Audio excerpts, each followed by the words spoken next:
नमस्कार मेरे साथियों, मैं आपके सामने कुछ फंडामेंटल अधिकार के बारे में बताने जा रहा हूं, जो आपके पूर्वजों ने क्या इतिहास दिया है, क्या संघर्ष दिया है। अपने संघर्ष के बदौलत आपको कौन से नए सारगर्भित चीज़ों को प्रस्तुत किया है और उससे आप अछूने हैं।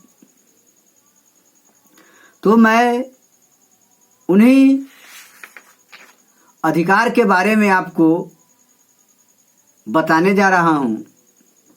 और यह अधिकार जो है वो सबों के लिए समान है और आप इस अधिकार से वंचित भी है।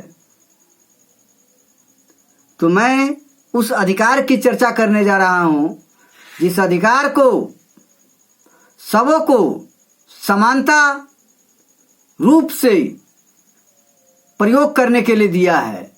वह भारत के संविधान में सभी को अंधविश्वास और पाखंडवाद के खिलाफ आवाज उठाने की स्वतंत्रता मिली है। वो अंधविश्वास और पाखंडवाद के खिलाफ लिख सकता है, बोल सकता है, अपने अभिव्यक्ति को किसी के सामने प्रस्तुत कर सकता है। वो अपने आप में स्वतंत्र है। हमारा देश, हमारा समाज, हमारा राष्ट्र सदियों से अंधविश्वास में रहा है। आज भी आधुनिक दौर में भी देखने को मिलता है कि अंधविश्वास के प्रति उसकी भावना जो है से कूट कूट करके समर्पित है। वो अंधविश्वास और पाखंडवाद से स्वतंत्र नहीं हुआ है और वो जकड़े जा रहे हैं। इन बुराइयों में इतनी बड़ी शक्ति है कि सब में समाहित हो जाता है और अपना शासन करना शुरू कर देता है। अंधविश्वासी समाज 3 तरह के होते हैं। कितने तरह के होते हैं? 3 तरह के होते हैं। एक होता है बुद्धिजीवी, धूर्त और मूर्ख। बुद्धिजीवी, धूर्त और मूर्ख। तो आज हमारे देश में, हमारे समाज में, हमारे राष्ट्र में मूलवासी में सबसे ज्यादा अंधविश्वास और पाखंडवाद का अखाड़ा बना है तो मूल निवासी में बना है। तो चलिए मैं इसी के बात पर आपको चर्चा के साथ समझाने की कोशिश करूंगा। तो हमारे देश में बुद्धिजीवियों की आबादी जो है मात्र 1% है। बुद्धिजीवी की आबादी मात्र 1% है। धूर्त चलाक 420 बहरूपिया की आबादी 9% है। ये दोनों मिलाकर के हो गया 10%। और मूर्खों की आबादी, बंदरों की औलाद की आबादी जो है 90% है। वो 90% है।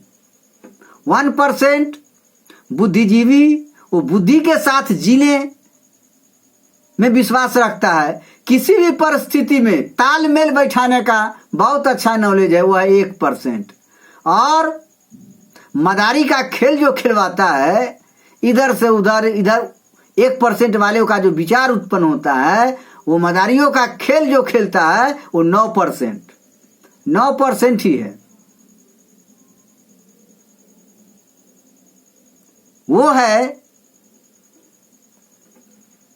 भूमिहार, राजपूत और कायस्थ। ये तीनों जो है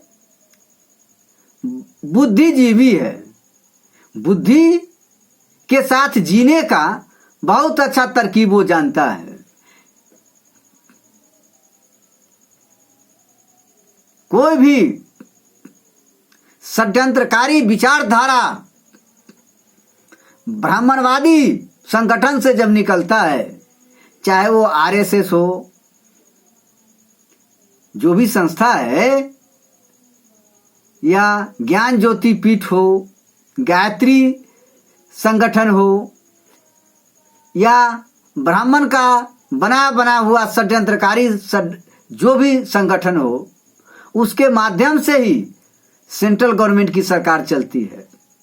एक संगठन सुप्रीम कोर्ट भी है। हर कोर्ट में ब्राह्मण की वर्चस्वता ज्यादा है और उन्हीं से नियम कानून सब तैयार होता है, बनता है और वही पास करता है। वहीं से सारा चीज डिक्लेरेशन होता है। तो वहां 1% ध्यान दीजिएगा, 9% जो धूर्त है, चलाक है, वह रुपया है, वही मदारी का खेल खिला करके 90% वालों को बंदर की औलाद बनाते रहता है। तो 90% को अपने हिसाब से ये 9% वाले घुमाते रहते हैं। इधर उधर वर्चस्व को जमाने के लिए, वर्चस्व को अपने कायम रखने के लिए, अपना उल्लू सीधा करने के लिए समाज में मदारी के तरह खेल खेलते हैं। और मूर्ख बंदर उनके इशारों पर नाचते रहते हैं। आज देखिए एक संप्रदाय निकला, क्या? शिव चर्चा। शिव चर्चा निकला है ना जी।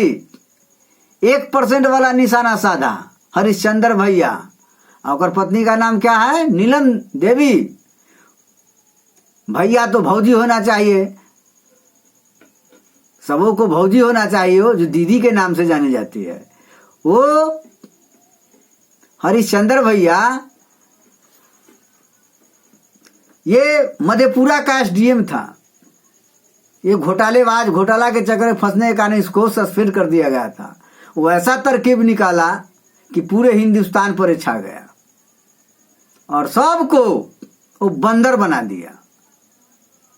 काम धंधा छोड़ करके सारा के सारा बिहार और ये उत्तर प्रदेश की जो स्त्रियां है, वो खास करके बंदरियों का, ये बंदर का पत्नी हो गया। वो उन्हीं के इशारा पर दिन रात शिव गुरु के चर्चा करते रहता है, पागल के तरह। अपना काम धंधा छोड़ करके अपने पुरखों को संवारने का जो समय है वो समय नहीं दे करके उसी के पीछे पागल रहता है, अंधविश्वास पाखंडवाद के पीछे। तो हमारा समाज, हमारा राष्ट्र कैसे विकास करेगा? इस बंदर के औलाद से आप हर वक्त सावधान हो जाइए। ये कुछ भी कहे, इसको बात को इग्नोर करते चले जाइए, ध्यान नहीं दीजिए। ये अपना धर्म, अपने विचार को आदर्श मान करके आपको मूर्ख बना रहा है।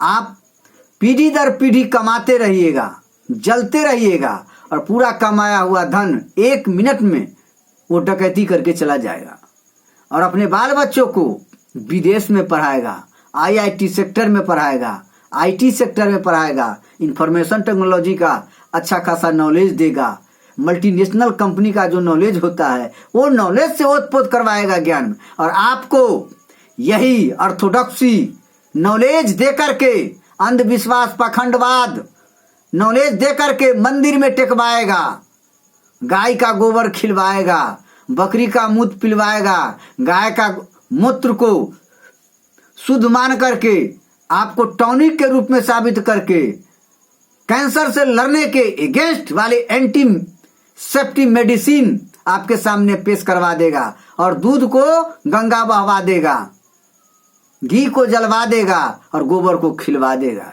यही इसका विचार है। भारत को भारत माता कहने में देर नहीं लगेगा, नपुंसक बना करके भारत माता की जय करवा लिया। आपको शर्म आना चाहिए। वो जो भी ज्ञान देगा वो आपको बर्बाद करने का तरकीब लगा करके देगा। आपका विचार कैसे पथ भ्रष्ट हो जाए वो उसका मेन मोटो रहता है। और हमारा बाल बच्चा, हमारा पीढ़ी का भविष्य कैसे सुदृढ़ हो उसका वही थिंकिंग रहता है। तो उस बंदरों की औलाद और धूर्तों की औलाद के पीछे मत फंसिए, मदारी के पीछे मत फंसिए। ये चापलूस होता है, चाटुकार होता है। ये केवल अपना उल्लू सीधा करना जानता है। तो हमारे कहने का मतलब है कि बुद्धि नहीं है, विवेक नहीं है, तो मंथन करने की जरूरी है। इस पर मंथन कीजिए, विचारिए, सोचिए, समझिए, तब जीवन में आप आगे बढ़ने की कोशिश कीजिए। आत्मज्ञान को अर्जित कीजिए, आत्म मंथन कीजिए। समझ गया ना? हमारे देश को, हमारे समाज को, हमारे राष्ट्र को बर्बाद करने का मात्र 1% और 9% का हाथ है। 1% सुप्रीमो, दूसरा उसका ऑर्डर्ड कमांडर होता है। 9% वही कमांडर सर्व जगह धूर्त पाना करते चलता है और देश को इधर से उधर घुमाते रहता है।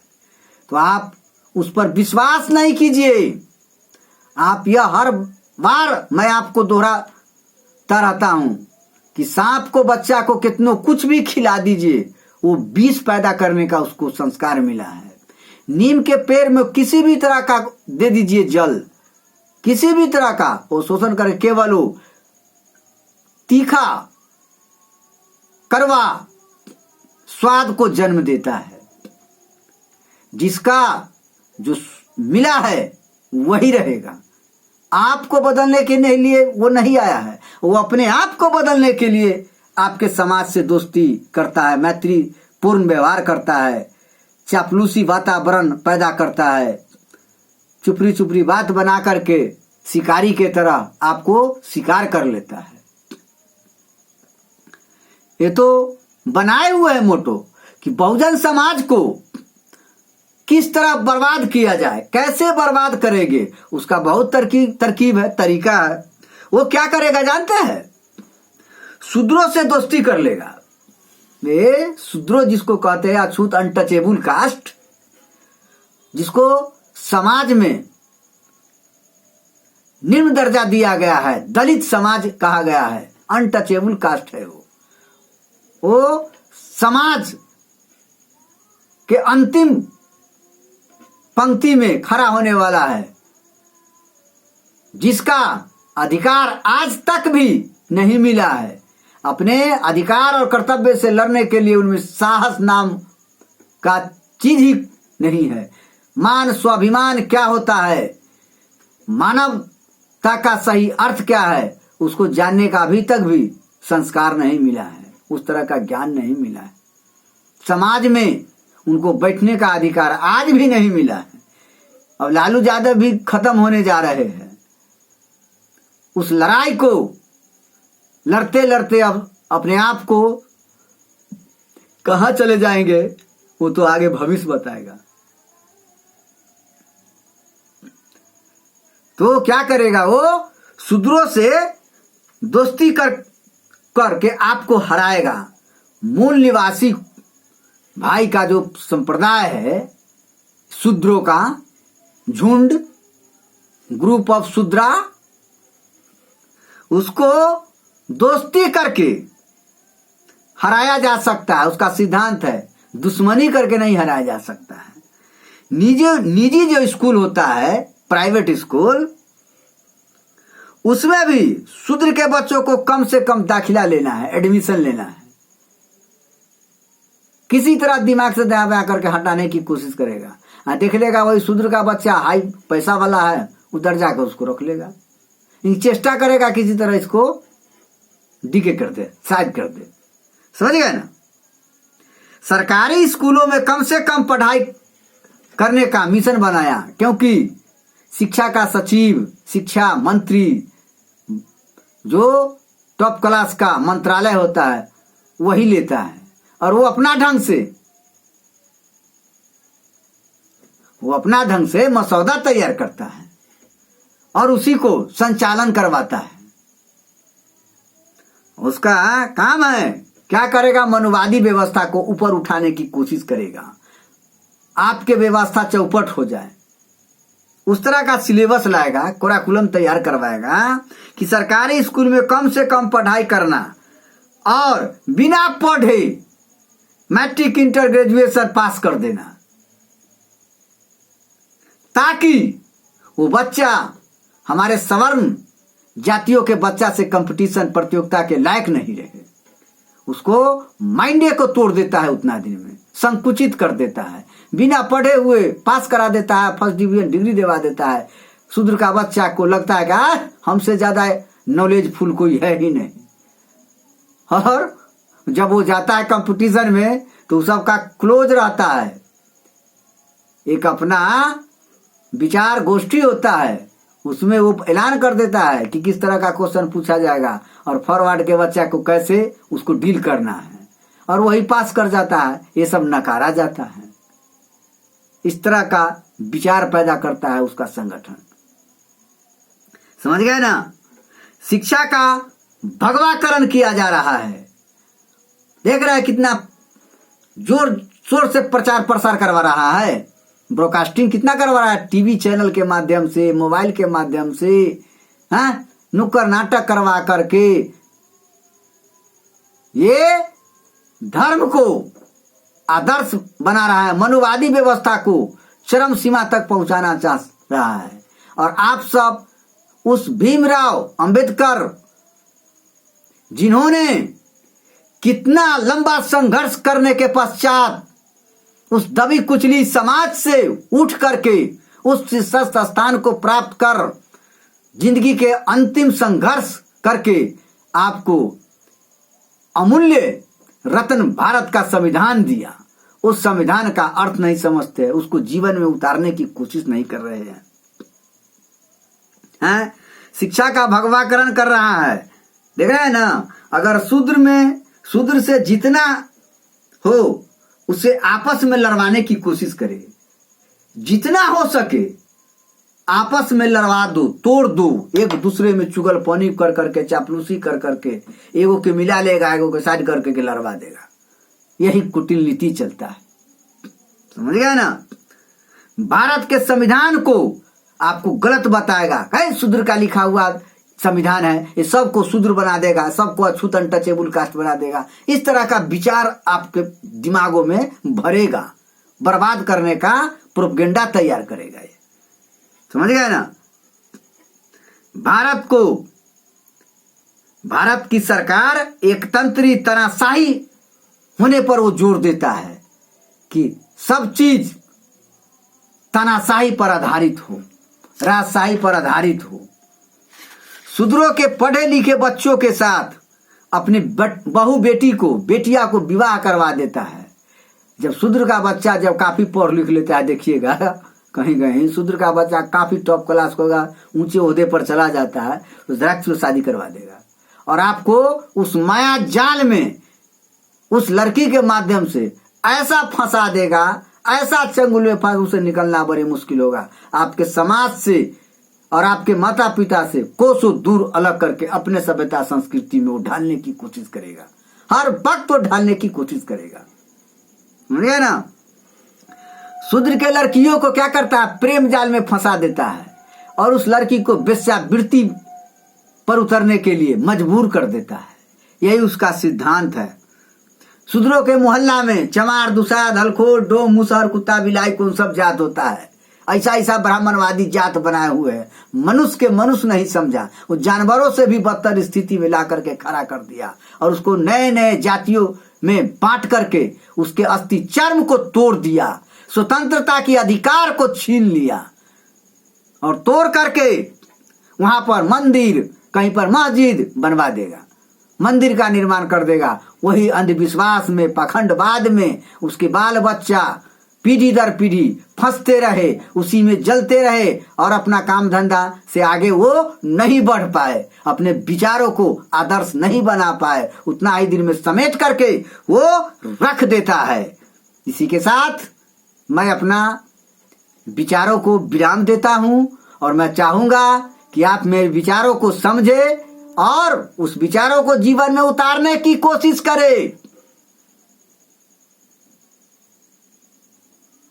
और नए ज्ञान को हासिल करें। और भारतीय संविधान को हर घर घर में होना चाहिए, ये मेरा नम्र निवेदन है। जय हिंद, जय मूल निवासी।